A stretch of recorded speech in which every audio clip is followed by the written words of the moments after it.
நெல்லை மாவட்ட பெரியோர்களே, என்னை வாழ வைத்த தாய்மார்களே, இதய தெய்வம் புரட்சித் தலைவர் எம்ஜிஆரின் இரத்தத்தின் இரத்தங்களே, நான் உங்கள் அன்பு சகோதரி பேசுகிறேன்.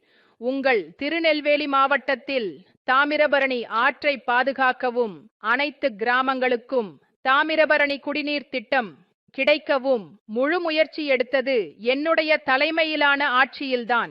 தொழில் வளர்ச்சிக்காக பல்வேறு திட்டங்களை கொடுத்து குடிமராமத்து மூலம் அனைத்து குளங்களையும் தூர்வாரியது அருமை சகோதரர் எடப்பாடி பழனிசாமியின் அம்மா அரசு. இப்போது தீய சக்தி திமுகவை விரட்டியடிக்க நமது கழக பொதுச் செயலாளர் எடப்பாடி கே பழனிசாமி மக்களை காப்போம், தமிழகத்தை மீட்போம் எழுச்சி பயணமாக உங்கள் ஊருக்கு வருகின்றார்.